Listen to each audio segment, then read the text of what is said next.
হযরত ওমর রাদিয়াল্লাহু তাআলা আনহুর কাছে গিয়ে ওই ছেলের বাবা বলতেছে, খলিফাতুল মুসলিমিন, আমার ছেলে আমার হক আদায় করে না। এই কথা যখন বলছে হযরত ওমর রাদিয়াল্লাহু তাআলা ছেলেটাকে ধরে বলে, কি ব্যাপার, তুমি তোমার বাবার হক আদায় করো না কেন? এইবার ওই যুবক হযরত ওমর রাদিয়াল্লাহু তাআলা আনহুকে বলতেছে, খলিফাতুল মুসলিমিন, আপনার প্রশ্নের জবাব দেওয়ার আগে আমার একটা বিষয় জানা দরকার। কি জানতে চাও? বলে, খলিফাতুল মুসলিমিন, হক কি শুধু পিতাই সন্তানের কাছে পায়? সন্তান কি তার পিতার কাছে কোনো হক পায় না? হযরত ওমর রাদিয়াল্লাহু তাআলা আনহু যুবকের এই প্রশ্নের জবাবে কয়েকটা মৌলিক হকের কথা বলেছেন। প্রথমে আমাদের মনে রাখতে হবে, একজন পিতা তার সন্তানের কাছে হক পাবে কখন, হক দাবি করতে পারবে কখন? বলে, সন্তান বালেগ হবে যখন তখন। কোন পিতা যদি তার নাবালক 7-8 বছরের ছেলেকে যদি বলে, আজকে থেকে আমি তোমার খরচ টরচ কিছু দিতে পারবো না, কালকে থেকে সিএনজি চালায়া আমার উপার্জন করে খাওয়াবা, আমার হক আদায় করবা। কোনো অভিভাবক, কোনো পিতা যদি নাবালক সন্তানকে কাজে চাপায়া দেয় আর বলে আমার হক আদায় করবা, এটা হক আদায় করা হবে না, বরং এটা সন্তানের উপরে জুলুম করা হবে।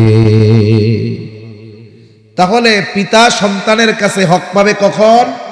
বলে, সন্তান বালেগ হবে যখন তখন। কিন্তু সন্তান পিতার কাছে হক প্রাপ্য কখন? হযরত ওমর রাদিয়াল্লাহু তাআলা আনহু বলতেছেন, হ্যাঁ, প্রত্যেকটা সন্তান তার পিতার কাছে কিছু হক পায়। উনি মৌলিক কয়েকটা হকের কথা বলেছেন। 1 নম্বর হক, হযরত ওমর রাদিয়াল্লাহু তাআলা আনহু বলেন, প্রত্যেকটা পিতার কাছে তার সন্তানের হক হলো একজন দিনদার মা। বলেন তো, সন্তান আগে না সন্তানের মা আগে? সন্তানের মা আগে। তার মানে কি বুঝলেন? কোন পিতা যদি, কোন যুবক যদি কোন দিনহীন কোন মেয়েকে বিবাহ করে, সন্তান হবে কি হবে না আল্লাহ জানে, সেটা আল্লাহ জানে।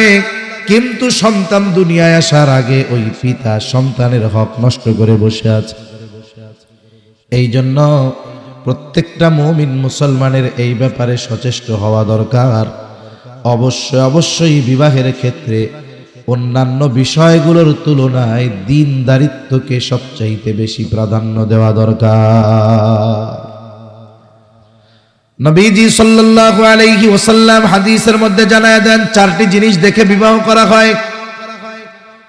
1 নাম্বার দেখা হয় নারীর সৌন্দর্য, 2 নাম্বার বংশ, 3 নাম্বার মাল, 4 নাম্বার দ্বীনদারিত্ব। নবীজি সাল্লাল্লাহু আলাইহি ওয়াসাল্লাম দ্বীনদারিত্বের ব্যাপারে বলেন, ফাযফার বিযাতিদ দ্বীন, তোমরা দ্বীনকে প্রাধান্য দাও। তার মানে একটা মেয়ে যদি দ্বীনদার হয়, বাকিগুলা যদি থাকে ভালোর উপরে ভালো, কিন্তু সুন্দর, বংশ ভালো, টাকা পয়সাও অনেক, দ্বীনদারিত্ব নাই, বলে এটা যদি বিবাহ করা হয় তাহলে আশা করা যায় সে ছোটখাটো মুসিবত নিজের ঘাড়ে নিয়ে নিবে।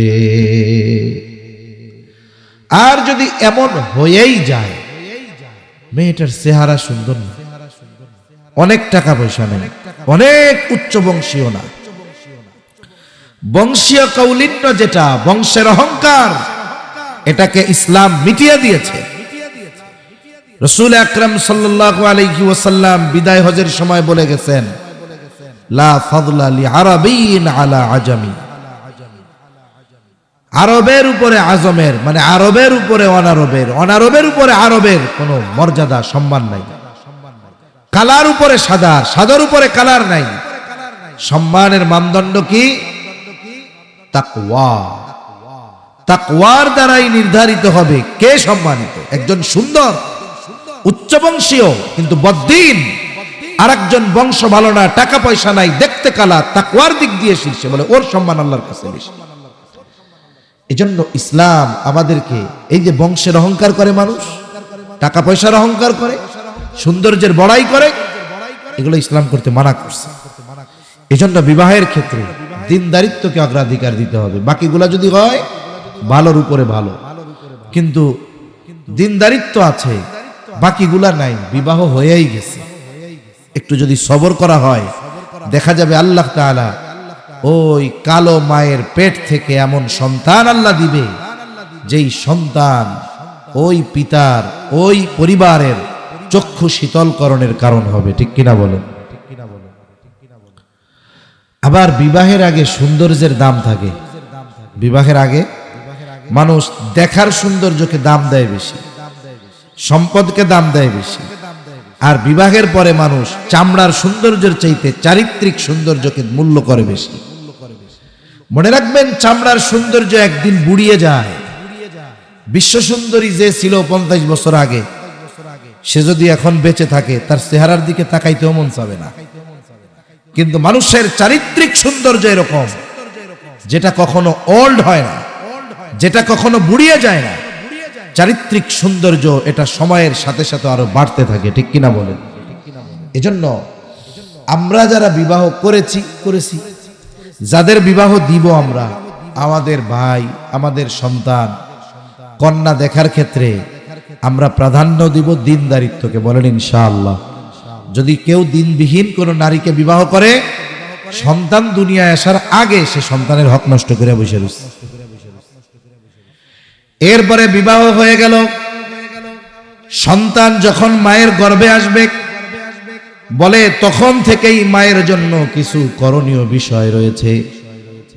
আধুনিক বিজ্ঞানের আলোকে এই বিষয়গুলো আরো বোঝা সহজ। যখন এক ফোঁটা শুক্রকীট মায়ের রেহেমে পৌঁছিয়ে যায়, যেই শুক্রবিন্দু থেকে আমার আপনার জন্ম, এটা যখন মায়ের গর্ভে পৌঁছিয়ে যায়, আল্লাহ তাআলা ওই দিনটা থেকে 120 দিনের প্রসেসিং এর পর আল্লাহ তাআলা এটাকে একটা মাংসের টুকরায় পরিণত করে। এই মাংসের টুকরা 120 দিন পর্যন্ত এটা মরা, 120তম দিন মরা। আল্লাহ তাআলা হাদিসের মধ্যে আসছে, নবীজি সাল্লাল্লাহু আলাইহি ওয়াসাল্লাম বলেন, 120 দিনের মাথায় আল্লাহ তাআলা একজন ফিরিশতাকে মায়ের গর্ভের মধ্যে পাঠায়া দেয়। আল্লাহ তাআলা রূহ দিয়ে পাঠায়া দেয়। এইবার ওই মরা মাংসের টুকরার মধ্যে আল্লাহ তাআলার নির্দেশে ফিরিশতা রূহ ফুঁকে দেয়, প্রাণ ফুঁকে দেয়। কি হলো? বলে মরা মাংসের টুকরাটা নড়াচড়া শুরু করে দেয়।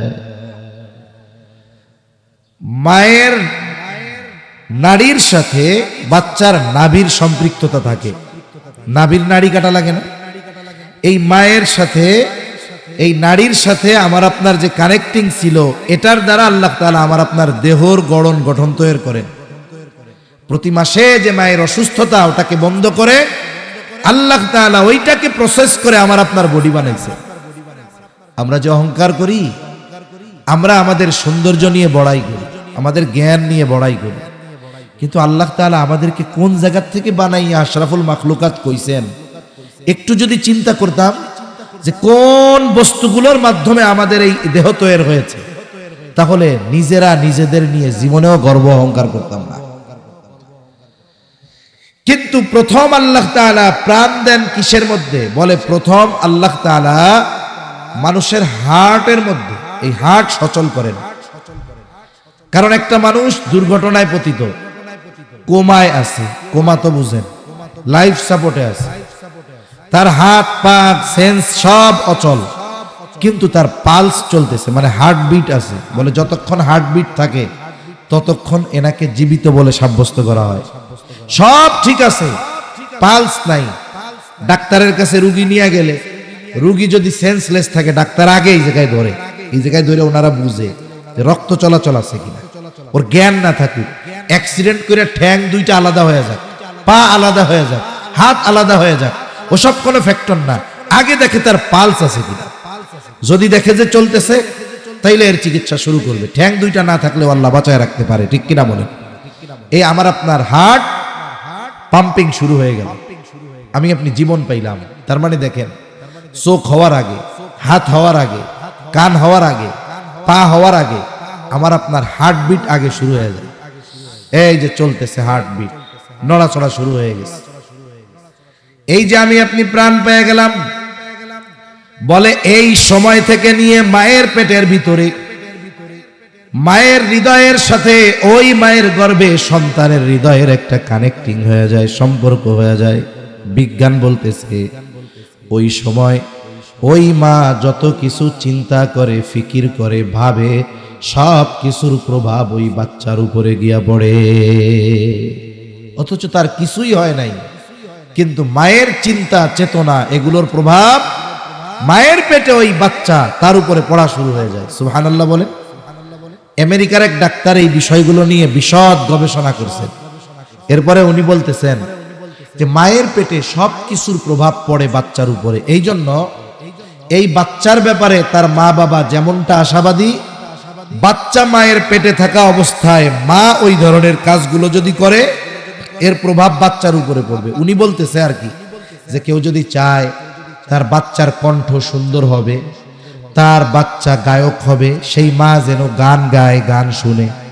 চিন্তা করেন, কেউ যদি চায় ভালো অভিনেতা হবে, তাহলে সে যেন অভিনয় দেখে। বলে মা বাচ্চাকে পেটে রেখে যা দেখে খেয়াল দিয়া, ওইটার প্রভাবও বাচ্চার মধ্যে পড়ে। তাহলে গান শুনলে যদি বাচ্চা মায়ের পেটে গান শুই না দুনিয়ায় এসে ভালো গায়ক হয়, সুর ভালো হয়, তাইলে পেটে বাচ্চা নিয়ে যদি মা কোরআন পড়ে ওই সন্তান কোরআনওয়ালা হবে কি হবে না? কিন্তু আমাদের এই ডিজিটাল জামানার মা বোনরা কি করে জানেন? আগের আমলের কথা বাদ দেন, এরা কি করব, যখন পেটে বাচ্চা আসবে তখন তো আর চলাচল তার জন্য কঠিন। ডাক্তার বলছে বিশ্রামে থাকবেন, আপনি ঘন ঘন বিয়ানীবাজার যাইতে পারবেন না, সিলেট যাইতে পারবেন না, বাসায় বসে থাকতে হবে। এবার স্বামীকে বলবে আমার একটা স্মার্টফোন কিনা দেন, এরপরে বলবে একটু সিম কিনে এমবি ভইরা দেন। কি করবে? বৈশা বৈশা গান শুনবে, নাটক দেখবে, সিনেমা দেখবে, দেখবে এইগুলো, আর মোনাজাতে বলবে আল্লাহ আমার পোলাডারে আলেম বানাই দেউকা। কাম হইব জোরে কর। সেজন্য বাচ্চা যখন মায়ের পেটে আসবে, মা তার জীবন পরিবর্তন করে ফেলবে। হয়তো নফল নামাজ পড়া তার জন্য বেশি কষ্ট, কিন্তু জবানের ইবাদত তো তার জন্য কষ্টের নয়। সে বেশি বেশি জিকির করবে, কোরআনের যতটুকু মুখস্থ আছে তিলাওয়াত করতে থাকবে। আমরা ছোটবেলায় বয়ানে শুনতাম, উলামা ইকরাম বয়ান করতেন। কুতুবউদ্দিন বখতিয়ার কাকি রহমাতুল্লাহি আলাইহি, কুতুবউদ্দিন বখতিয়ার কাকি রহমাতুল্লাহি আলাইহি একজন বুজুর্গ মানুষ। ওনার অতীত কেমন ছিল, শিশুকাল কেমন ছিল? বলে ওনার বয়স যখন 5 কিংবা 6 বছর, এইবার ওনার মা ওনারে নিয়ে গেছে মক্তবে শিক্ষকের কাছে আলিফ বা তাসা শেখানোর জন্য।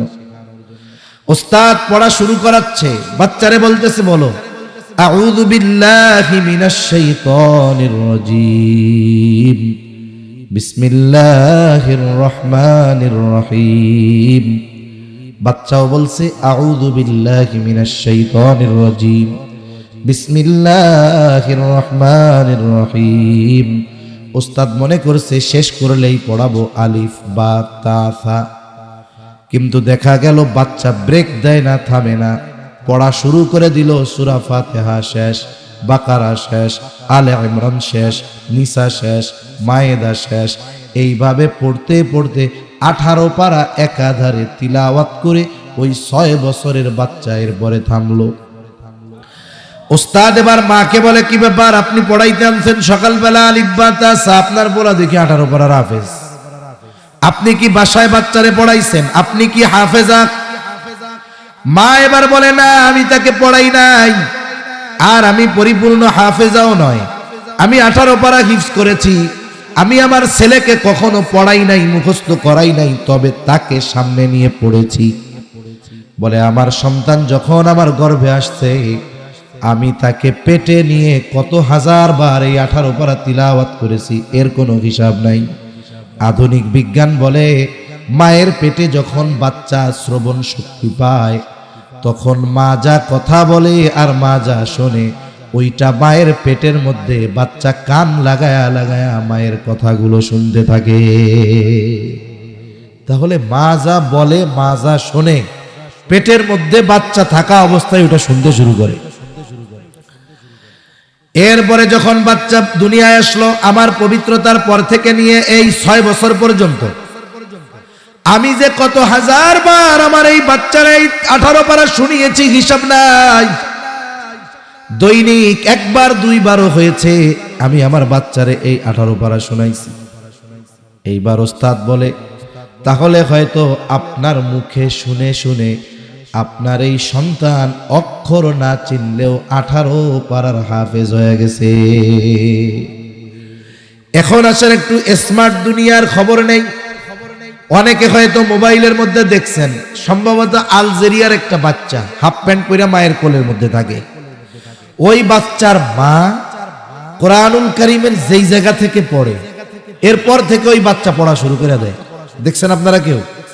চিন্তা করে দেখেন, 3-3.5 বছর হবে ওই ভিডিওর মধ্যে, এখন তো বয়স বাড়ছে, যখন এটা খুব প্রচার হয়েছে। তা একজন 3-3.5-4 বছরের বাচ্চা এই জামানায় সে যদি ওই রকম মেধার অধিকারী হতে পারে, কুতুবউদ্দিন বখতিয়ার কাকি মার পড়া শুইনা শুইনা 18 পারার হাফেজ, এটা কি জটিল কোনো বিষয় নাকি? তাহলে বোঝা গেল কি, সন্তানের সফলতার পেছনে বাবার সাথে সাথে মায়ের অবদান বলা চলে সবচাইতে বেশি থাকে। কারণ সন্তানের মধ্যে মায়ের প্রভাব পড়ে বেশি। কাদামাটি আছে না, মাটির পাত্র দেখছেন, এই যে এইগুলাও তো মাটি দিয়াই বানায়, কাপ পিরিচ। এগুলো বানানোর জন্য মাটিটা নরম লাগে। এই নরম মাটিকে আপনি যেমন করে আকৃতি দিবেন, বলে ও শক্ত হওয়ার পরে ওই রকম থাকবে। বাস্তবতা হলো, বাচ্চা যখন মায়ের কাছে থাকে ও কাদামাটির মতো থাকে। ওই সময় মা ওকে যেভাবে গড়ে তোলে, বলে ও সেইভাবেই গড়ে ওঠে। কিন্তু যখন 6-7-8 বছর হয়ে যায়, এর আগে ওই কাদামাটির যত্ন নেয় নাই, মাটি হয়ে গেছে শক্ত। এইবার কারিগর যতই অভিজ্ঞতা সম্পন্ন হোক না কেন, শক্ত মাটি দিয়ে সুন্দর সুন্দর পাত্র বানাতে পারবে? এই জন্য জীবনটাও এরকম। যখন সন্তান মায়ের পেটে আসবে, এই দায়িত্বগুলো মাকে পালন করতে হবে। আশা করা যায় যে সন্তানের প্রভাব, মায়ের এই কর্মগুলোর প্রভাব সন্তানের মধ্যে পড়বে ইনশাআল্লাহ। এরপরে সন্তান দুনিয়ায় ভূমিষ্ঠ হলো। সন্তান দুনিয়ায় ভূমিষ্ঠ হওয়ার পর সন্তানের জন্য অন্যতম করণীয় হলো তার ডান কানে আজান আর বাম কানে ইকামত দিতে হবে। ছেলে হোক আর মেয়ে হোক, ডান কানে আজান, বাম কানে ইকামত। কিন্তু আমাদের অঞ্চলে অনেক মানুষ এখনো জানে না। বাচ্চা হয় এক জায়গায়, আজান দেয় আর এক জায়গায়। বাচ্চা হয়েছে বাংলাদেশে, খবর দিছে ফ্রান্সে, ফোন দিছে মসজিদের মুয়াজ্জিনের কাছে, রাত বাজে 3টা। রাত 3টায় মুয়াজ্জিনরে ফোন দিয়া বলে, এক কাম করেন, মুয়াজ্জিনরে যদি রাত 3টায় কেউ ফোন দেয়, মুয়াজ্জিন চিন্তা করবে এত রাত্রে কেউ না মরলে কি আমারে ফোন দিছে নাকি। ফোনটা ধরেই বলে, এ মরছে কে? দুর্মিয়া, কেউ মরে নাই, আমার পোলা হয়েছে, একটু আজান দিয়া দাও।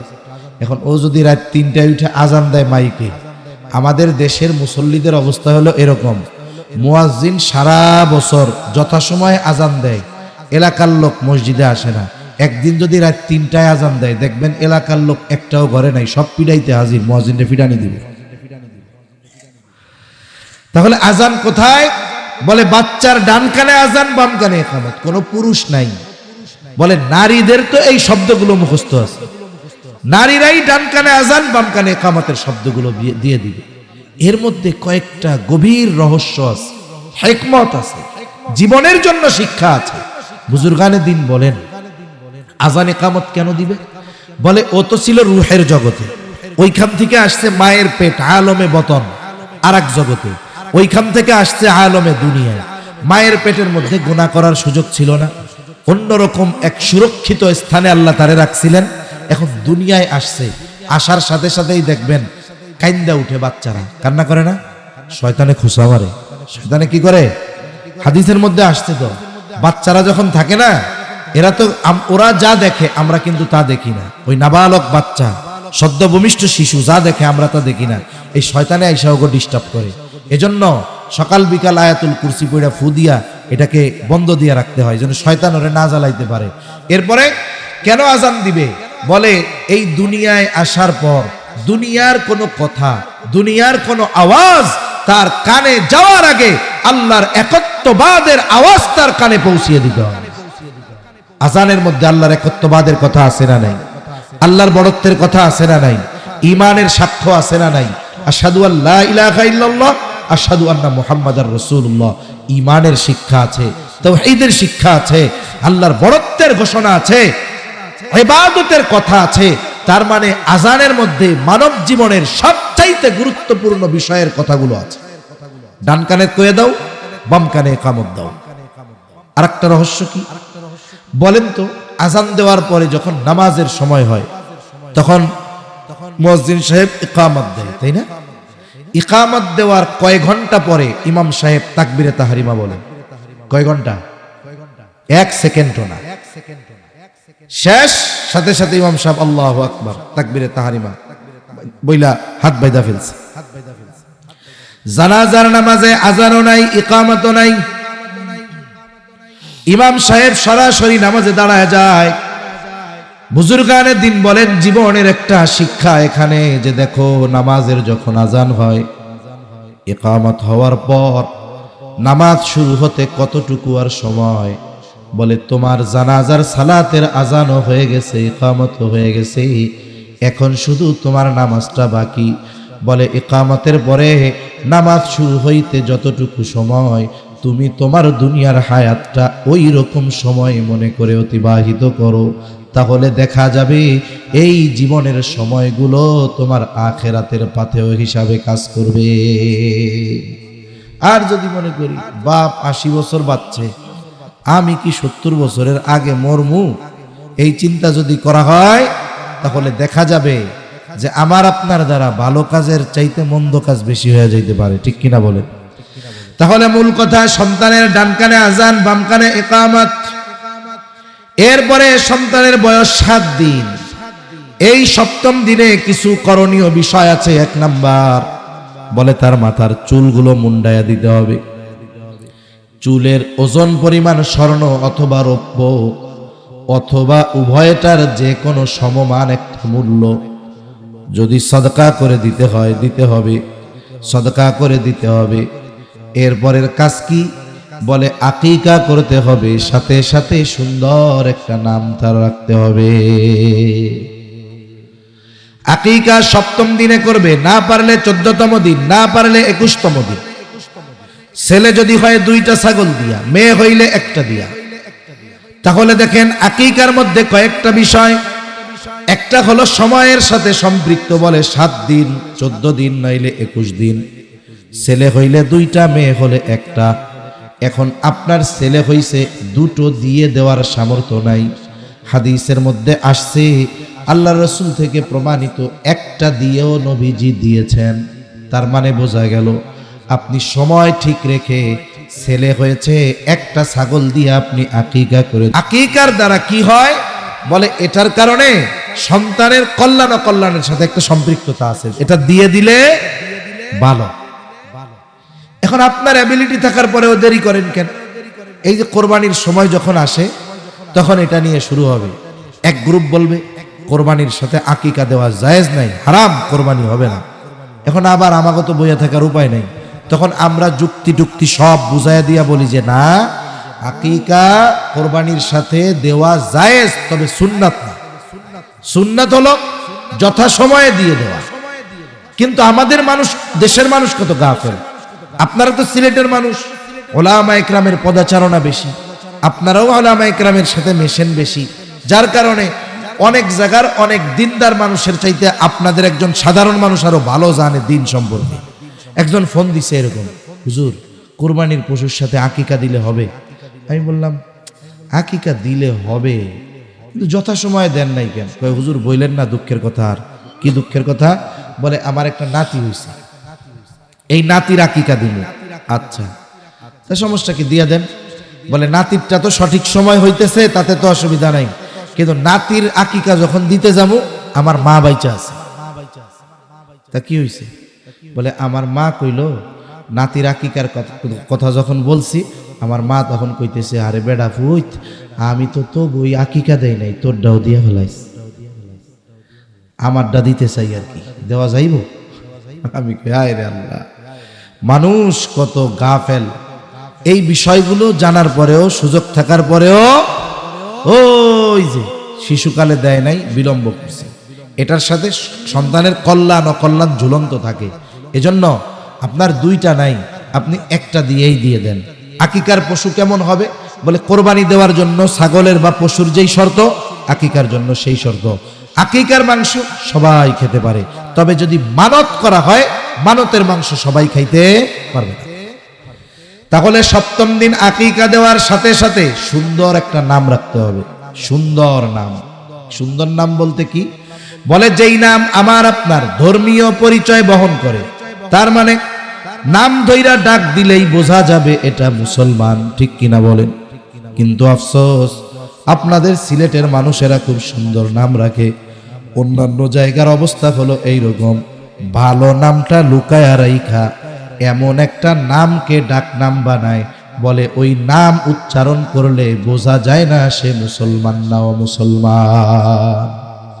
বলেন আতিকুর রহমান, কথার কথা, সুন্দর নাম না? এইটারে লুকাইয়া রাইখা ডাক নাম কি রাখছে? কয় আতিকুর রহমান টনি, শফিকুর রহমান জনি, হ্যাঁ, সাইদুর রহমান সনি, আব্দুল আউয়াল পিন্টু, মতিউর রহমান জন্টু, আব্দুল করিম নান্টু। এরকম ডাক নাম আছে না নাই? এই নান্টু, জন্টু, পল্টু, এগুলো মুসলমান, হিন্দু, বৌদ্ধ, খ্রিস্টান, নাস্তিক, আস্তিক সবগুলার নাম আছে। তার মানে বোঝা গেল কি এই নামটার কোনো স্পেসিফিক ধর্মীয় পরিচয় নেই। এত নাম মুসলমানদের থাকার পরেও আমরা নাম খুঁজে পাই না, ডাক নাম। এজন্য হাদিসের মধ্যে আসছে সবচাইতে প্রিয় নাম আল্লাহর কাছে আব্দুল্লাহ আর আব্দুর রহমান। এলাকায় আব্দুল্লাহ আব্দুর রহমান বেশি। এবার কি করবেন? আল্লাহর গুণবাচক 99টা নাম আছে, আসমাউল হুসনা, ওইখান থেকে একটারে নিবেন, সাথে সাথে আব্দুল যোগ করে দিবেন। কেমনে? আব্দুর রহমান, আব্দুস সামাদ, আব্দুল মালিক, আব্দুল খালেক, আব্দুর রাজ্জাক। সুন্দর সুন্দর নাম না? এইরকম সুন্দর নাম রাখার সাথে সাথে এই নামগুলোকেও সুন্দরভাবে ডাকতে হবে। মনে রাখতে হবে, কারো নাম ব্যঙ্গ করে ডাকা যাবে না। অনেক জায়গায় আব্দুর রহিম নাম, আব্দুল খালেক নাম, আব্দুল মালেক নাম, কিছুদিন পর আব্দুল বাদ দিয়া দেয়, খালি মালেক ডাকে, মালেক মালেক। কিছু কিছু অঞ্চলে কয়দিন পরে এই মালেক রেও পরিবর্তন করে ফেলে, কি কয় ও মালেককে, এরকম ব্যঙ্গ করে। কারণ নাম আল্লাহর নবী ডাকতে মানা করেছে। অনেক সময় আমরা অনেকের নাম বলতে গিয়ে নামটারে ব্যঙ্গ করে শাব্দিক পরিবর্তন ঘটায় ফেলি। কাউকে তুচ্ছ তাচ্ছিল্য করতে গিয়ে, ছোট করতে গিয়ে, লজ্জা দিতে গিয়ে, অপমান করতে গিয়ে কারো নাম ব্যঙ্গ করা ইসলাম নিষিদ্ধ করেছে। এজন্য নাম রাখবো সুন্দর, ওই সুন্দর নাম সুন্দরভাবে ডাকবো তো ইনশাআল্লাহ। নবী রাসূলদের নাম আছে, রাখেন। সাহাবায়ে কেরামের নাম আছে, রাখেন। এত সুন্দর সুন্দর নাম থাকতে আমরা ডাক নামটা এমন রাখি যেটা ডাক দিলে মুসলমানের পরিচয় পাওয়া যায়। অথচ বুজুর্গানে দিন বলেন, হয়তো কিয়ামতের দিন আল্লাহ তাআলা তার নবী ইব্রাহিম আলাইহিস সালামরে ডাকবে, ইয়া ইব্রাহিম। এবার হাসরবাসী সব এই আওয়াজ পাইয়া দৌড় দিবে। এখন আল্লাহ বলবে, আমি তো সবাইরে ডাকি না, আমি ডাকছি আমার খলিল ইব্রাহিমকে। হয়তো সেদিন বান্দারা বলবে, আল্লাহ আপনি তো বলেন নাই যে খলিল ইব্রাহিম, আপনি তো ইয়া ইব্রাহিম ডাকছেন। আল্লাহ আমরাও তো আপনার এই ডাক শুনে বড় আশা নিয়ে আপনার কাছে আসছি। আল্লাহ কিয়ামতের দিন বান্দাকে মাফ করার বাহানা খুঁজবে। হতে পারে এই ভালো নামটা তার মাফ পাওয়ার কারণ হবে। হয়তো আল্লাহ বলবে, ঠিক আছে, যেহেতু তোমরা আশা নিয়ে আসছো, যাও, আমি আমার খলিলের নামের সাথে তোমার নাম মিল থাকার কারণে তোমারে মাফ করে দিলাম। আল্লাহ পারেন কি পারেন না? এজন্য মনে রাখতে হবে, ভালো নাম, বিশেষ করে ডাক নামটা ভালো রাখবে। এরপরে সন্তান একটু বড় হইল, এই মায়ের কোলে যখন থাকবে, মার এবার কি করণীয় দেখুন। বাচ্চা যখন মায়ের কাছে থাকে, এই যে দুধ পান করে, এই সময়টা বাচ্চার সাথে মায়ের সংযোগ স্থাপনের সবচাইতে গুরুত্বপূর্ণ সময়। ইউরোপ আমেরিকাতে এক সময় বাচ্চাদের দুধ পান করাইতো না। কেন? বলে তাদের শারীরিক অবকাঠামো ভেঙে যাবে। কিন্তু এক সময় কি হলো, বিভিন্ন ধরনের ক্যান্সার ধরা পড়া শুরু হয়ে গেছে। গবেষকরা বলতেছে যেই সব মায়েরা বাচ্চাদের দুধ পান করায় না, এদের ওই ধরনের রোগ বেশি হয়, ব্রেস্ট ক্যান্সার হয়। এখন তারা বলতেছে 2 বছরের আগে, 6 মাসের আগে মায়ের দুধের বিকল্প কোনো কিছু নাই, আর 2 বছর পর্যন্ত বাচ্চারে দুধ পান করাইতে হবে। এখন তারা মাইনা নিচ্ছে যে এটা করানো স্বাস্থ্যের জন্য উপকার। এখন বাচ্চারে আপনি দুধ পান যখন করান, বাচ্চার সাথে কি কানেক্টিভিটি হয়, বাচ্চা যখন দুধ পান করে তখন বাচ্চার 100% মনোযোগ মায়ের দিকে থাকে। দেখবেন যদি কারো ঘরে দুধ পান করা বাচ্চা থাকে, খেয়াল করেন, ও যখন সজাগ ঘুমায় না, দুধ পান করে আর মার দিকে সে তাকায় আর মিটমিট করে হাসে। এই সময় মায়ের কি দরকার? আমাদের মারা কি করে? টেলিভিশনের রিমোট টিপে, কেউ মোবাইল টিপে। বাচ্চার সাথে মায়ের আই কন্ট্যাক্ট হয় না। যখন বাচ্চার সাথে মায়ের চোখাচোখি হবে, আই কন্ট্যাক্ট হবে, এই সময় মা বাচ্চাকে যা বলবে তার পূর্ণ প্রভাব ওই বাচ্চার মধ্যে পড়ে। সুবহান। এটা আধুনিক বিজ্ঞান বলতেছে। কয়েকদিন আগে আমি এই আর্টিকেলটা পড়ছি। অথচ রত্নগর্ভা মা যাদের আমরা বলি, অতীতের অনেক বড় বড় মনীষী বুজুর্গ, এনাদের মায়েদেরকে জিজ্ঞাসা করা হয়েছে, আপনি আপনার সন্তানের ব্যাপারে কি করছেন যার কারণে উনি এত বড় বুজুর্গ হলেন, আলেম হলেন? কয়েকজন মা এরকম জবাব দিছে। একজন জবাব দিছে এরকম যে আমি কোনোদিন অজুবিহীন আমার সন্তানকে দুধ পান করাইনি। যতবার দুধ পান করাতে গেছি আমি ওই অবস্থায় অজু ছিল, আমার পবিত্র ছিলাম। আর একজন বলতেছে আমি আমার সন্তানকে কোনোদিন বিসমিল্লাহ বলা ছাড়া দুধ পান করাইনি। ওনারা বলেন যে আমার মনে হয় এই কারণে আল্লাহ তাআলা আমার সন্তানকে এই যোগ্যতা, এই সম্মান দিয়েছে। তার মানে মা যখন বাচ্চাকে দুধ পান করাবে ওই সময় হাট্টিমা টিম টিম, ওই দেখা যায় তাল গাছ, এইগুলা না কইয়া সূরা শোনাবে যেগুলো মুখস্থ। তখন কি হবে? বাচ্চা খেয়াল দিয়ে শুনবে, একটু জবান ফুটলে দেখবেন কিছু বলা লাগবে না, ও একা একাই মার কাছ থেকে যা শুনছে ও বলা শুরু করবে। এরপরে বাচ্চা যখন একটু বড় হবে, বাচ্চাকে সর্বপ্রথম কোরআনের শিক্ষায় শিক্ষিত করতে হবে। এটা অভিভাবকের দায়িত্ব। কিন্তু আমাদের সমাজ, আমাদের পরিবেশে ঘরে রেখে বাচ্চাদের দিন শেখানোর মতো উপায় নাই।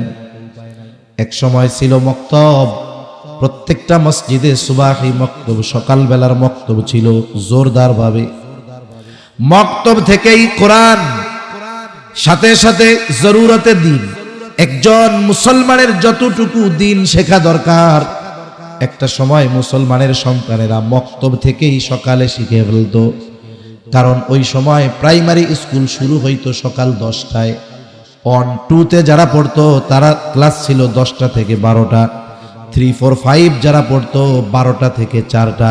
তার মানে সকাল বেলায় লম্বা একটা সময় কোরআন শেখার, দিন শেখার মতো সময় তাদের ছিল। পরবর্তীতে ইসলাম বিদ্বেষীরা দেখলো, কিরে এদের পেছনে এত ইনভেস্ট কইরাও এদেরকে বেঈমান বানানো যায় না কেন? ওরা এই সকালকে টার্গেট করলো যে এমন এক সিস্টেম বাইর করতে হবে যেন মুসলমানের সন্তানেরা সকাল বেলায় আর কোরআন তিলাওয়াত না করতে পারে। তারা আনছিল কিন্ডারগার্টেন। আমাদের দেশে যে কেজি স্কুলগুলা দেখেন, এটা সর্বপ্রথম আসছে খ্রিস্টান মিশনারির হাত ধরে। প্রথম শুধুমাত্র খ্রিস্টান মিশনারি ব্যারাক, এদের তত্ত্বাবধানে এই কিন্ডারগার্টেনগুলো চলতো। বিভিন্ন অঞ্চলে দেখা গেল মা বাবা ছোট ছোট বাচ্চাদের 4 বছর থেকেই সকাল 6টায় পাঠায় দেয় কিন্ডারগার্টেন। মক্তবগুলো শূন্য। ওলামায়ে কেরাম চিন্তিত, কি করা যায়? এই বাচ্চাগুলো তো ছুটে যাচ্ছে, সকালটা যদি ওদের নষ্ট করে দেওয়া হয়, কারণ সকালবেলায় ঘুম থেকে ওঠার পরে মেধা মগজ ক্লিয়ার, একবারে পরিষ্কার। ওই সময় মেধার মধ্যে, ব্রেনে যেটা ঢুকানো হবে ওটাই টিকে যাবে। এই জন্য ইসলাম বিদ্বেষীরা সকালটা নষ্ট করতে চায়। এক সময় তো আমাদের মুসলিম পরিবেশ এরকমই ছিল, আমরাও ছোটবেলায় দেখছি ফজরের আজানের আগে মুরব্বীরা ঘুম থেকে উঠে যাইত। বাড়ির উঠান ফজরের আজানের আগে মহিলারা ঝাড়ু দিয়া প্রয়োজনে রাস্তার সামনেও পরিষ্কার করে ফেলতো, কারণ ওই টাইমে তো আর লোকজন নাই, বাড়ি ঘর পরিষ্কার। আজান দিছে, এইবার পুরুষরাও ঘুম থেকে উঠা যাইতো, সবাইকে উঠায়া দিত যাদের উপরে নামাজ ফরজ, দল বেঁধে সবাই মসজিদে। এবার কি হতো, বাচ্চারা মসজিদে মক্তবে লাইগা যাইতো, মুরব্বীরা কোরআন তিলাওয়াত করে বাড়ি যাইতো, আর মহিলারা ওই দিক দিয়া চাটা বানাইয়া রেডি রাইখা তারাও কোরআন তিলাওয়াত করতো। এমন একটা মুসলিম বাড়ি পাওয়া যাইতো না যেই বাড়িটাতে প্রত্যেক দিন সকাল বেলায় কোরআনুল কারীমের তিলাওয়াত হতো না, এমন কোন ঘর, এমন কোন ফ্যামিলি মুসলিম সমাজে পাওয়া যাইতো না, ঠিক কিনা বলে? অথচ আফসোস, এখন ফজরে মসজিদগুলা খালি, অনেক জায়গায় মক্তব নাই বললেই চলে। অবস্থা কি? যখন এই অবস্থা, ওলামায়ে কেরাম চিন্তা করলেন এভাবে যদি চলতে থাকে 50 বছর লাগবে না, আমাদের সমাজ ইসলাম শূন্য হয়ে যাবে, নামে মুসলিম থাকবে, কাজে কিছুই থাকবে না। ওনারা চিন্তা করলেন মুসলমান সমাজ বাঁচানোর দরকার। এই চিন্তা ভাবনা কইরা আবিষ্কার করলেন নুরানি পদ্ধতি। কেজির স্কুল আসার পরে কিন্তু এই পদ্ধতি চালু হয়েছে, ওইটার অল্টারনেটিভ বিকল্প হিসাবে আলহামদুলিল্লাহ এমন এক সিলেবাস ওলামায়ে কেরাম প্রণয়ন করেছেন। আল্লাহু আকবার। নামও নুরানি, কাজেও নুরানি, ঠিক কিনা বলেন? একটা ছেলে যদি ক্লাস 3 পর্যন্ত পড়ে, স্কুলে যা দরকার সব শেখে তো শিখেই, সাথে সাথে মুসলিম হিসাবে যতটুকু শেখা তার জন্য ফরজ। ক্লাস 3 পর্যন্ত সিলেবাসটা এমন ভাবে সাজানো যে মুসলমানের জন্য যত কিছু শেখা ফরজ ওই ক্লাস 3 পর্যন্ত তার শেখা হয়ে যায়। তার মানে কি হইল? জাগতিক বিষয়গুলো শিখলো, মুসলমান হওয়ার জন্য যা দরকার তাও জানলো। এজন্য আমাদের সন্তানগুলাকে দিন শেখানোর দায়িত্ব আমাদের ছিল। যেহেতু আমাদের পরিবেশ ওইরকম নয়, আমরা আমাদের সন্তানদেরকে প্রাথমিক শিক্ষার জন্য কমপক্ষে মাদ্রাসায় দিব তো ইনশাআল্লাহ। এখন সব জায়গায় কম বেশি নুরানি মাদ্রাসা আছে, আপনাদের এলাকায় আছে তো?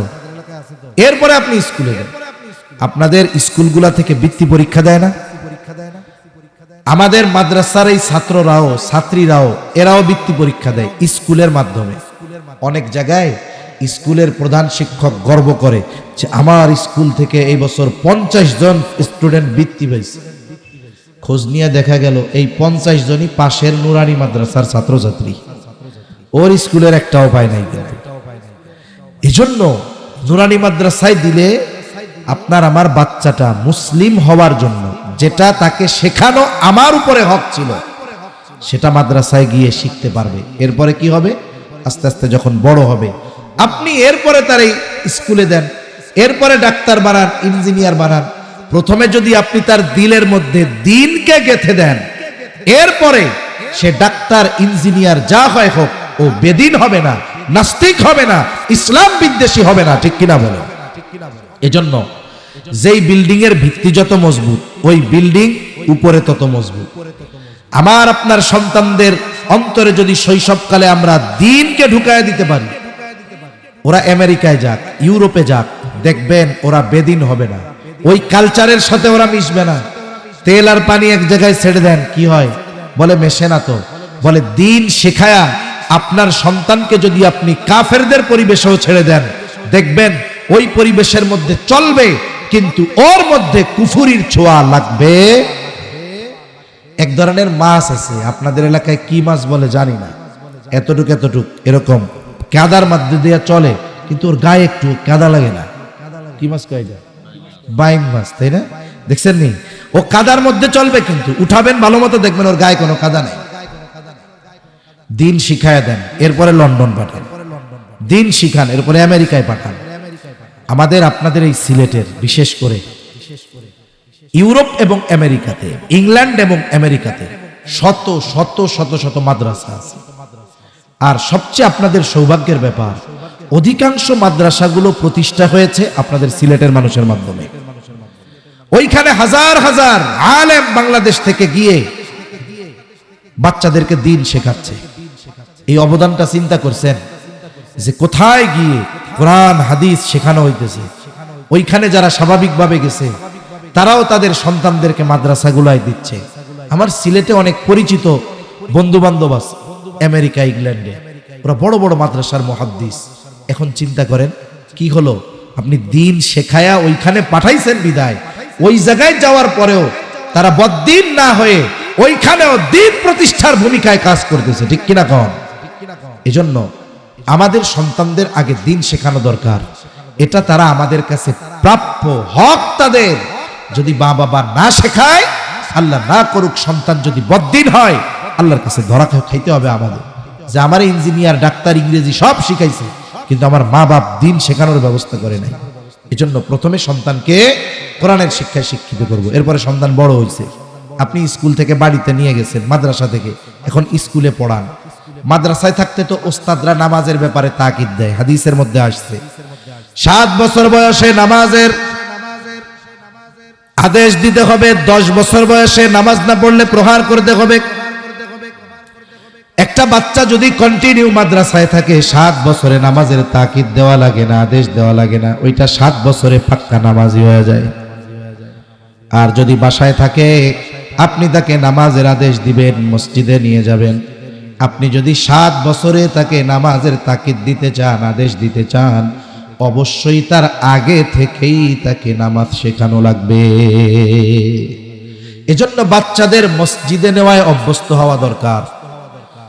বাংলাদেশ ছাড়া আমার মনে হয় পৃথিবীর অন্যান্য দেশে বাচ্চাদের জন্য মসজিদে আলাদা ব্যবস্থা থাকে, কিন্তু আমাদের দেশে যদি 4-5 বছরের বাচ্চাদের মসজিদে আনা হয়, 4-5 বছরের বাচ্চা, 6 বছরের বাচ্চা, এরা মসজিদে আসলে, প্রস্রাব পায়খানা আসলে বলতে পারে, এর গেদা যেটা, এটার তো আনার দরকার নেই। আপনি এই 5 বছর, 4.5-5 বছর থেকে বাচ্চারে মসজিদে আনান, তাহলে কি হবে? ও মসজিদের সাথে ওর একটা সম্পর্ক তৈরি হয়ে যাবে। মসজিদটা ওর জন্য সবচাইতে নিরাপদ জায়গা রাখতে হবে। অনেক দেশে, বাংলাদেশেও এখন অনেক জায়গা আছে, বাচ্চারা মসজিদে আসলে তাদেরকে চকলেট দেওয়া হয়। কমপক্ষে ও চকলেটের লোভে ওর বেনামাজি আব্বারে ফজরের সময় ওইটা গুতাইয়া উঠাই দেয়, আবার চলো চলো মসজিদে যাই। ওর তো টার্গেট একটা মজার চকলেট পাবো।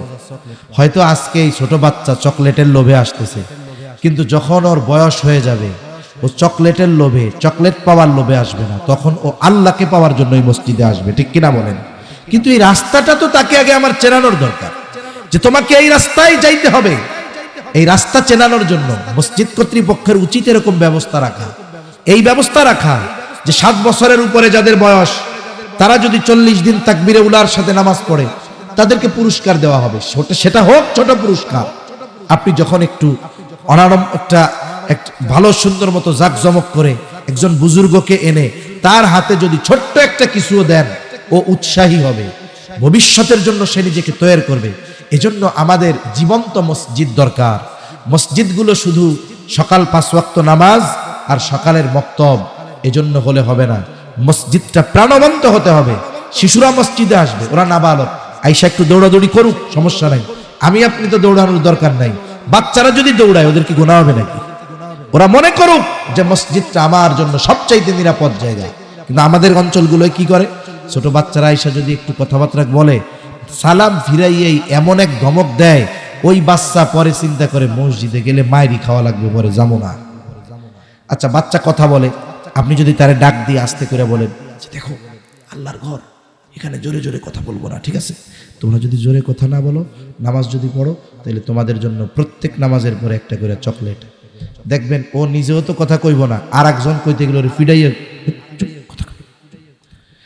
আমরা বাচ্চাদের তৈরি করতে পারতেছি না। আজকে যদি ধমক দিয়ে মসজিদ থেকে বের করে দেয়, ওই বাচ্চাটাই দেখবেন 14-15 বছর বয়স, ওর 14 গোষ্ঠী ঠ্যাং দইরা ওরে মসজিদে আনতে পারবে না। এই জন্য ছোট থেকে আমাদের বাচ্চাদেরকে রাস্তা চেনাতে হবে, যেই রাস্তায় আল্লাহকে পাওয়া যাবে। তাহলে 10 বছর হলে নামাজের আদেশ না পড়লে প্রহার করতে হবে। এরপরে বাচ্চাটা যখন, ছেলেটা যখন বড় হবে, প্রাপ্ত বয়স্ক হবে, মেয়েটা প্রাপ্তবয়স্কা হয়ে যাবে, মূলত অভিভাবকের দায়িত্ব হলো এই প্রাপ্ত বয়স্ক বয়স্কা ছেলে মেয়ের বিবাহের ব্যবস্থা করা। আমাদের অভিভাবকরা মেয়েকে বিবাহ দেওয়ার ব্যাপারে খুব টেনশন, কিন্তু ফুলার ব্যাপারে চিন্তা নেই।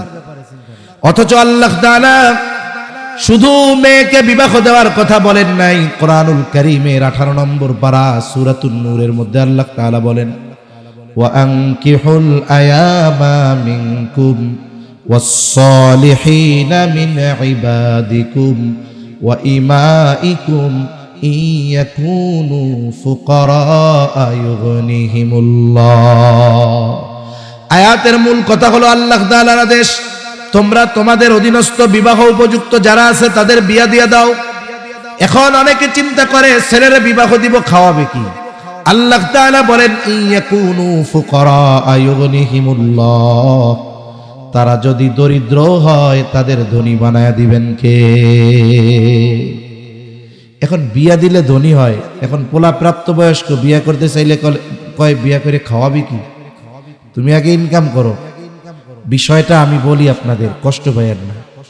বাংলাদেশের মধ্যে দুইটা বিভাগ সবচাইতে দ্বীনের দিক দিয়ে অ্যাডভান্স, একটা হলো সিলেট আর একটা হলো চট্টগ্রাম। কষ্ট পাইয়েন না, দুনিয়ার দিক দিয়েও এনারা খুব অ্যাডভান্স। দুনিয়ার লাইনেও যেমন অ্যাডভান্স, দ্বীনের লাইনেও অ্যাডভান্স। আচ্ছা, দ্বীনের লাইনে আমি অ্যাডভান্স, যেহেতু আপনাদের এলাকায় মাঝারি মানের একটা বিবাহ অনুষ্ঠান হইতে কয় লাখ টাকা লাগে? কিন্তু হ্যাঁ 5 লাখে হইব?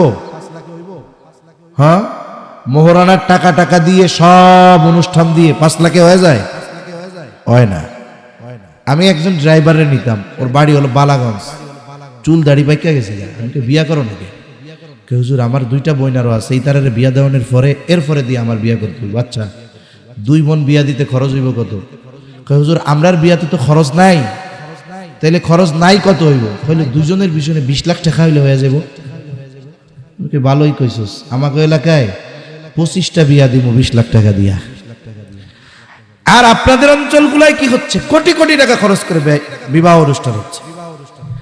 আমরা কম্পিটিশন করতেছি যে আমার ওর ছেলে বিয়া দিছে 20 লাখ খরচ করে, কমিউনিটি সেন্টার নিছে এই বিয়ানি বাজারের, ওই যে রাস্তা দিয়ে ঢুকছি ওইটা, কয় আমি শহরেরটা নিব, আমি 50 লাখ খরচ করব।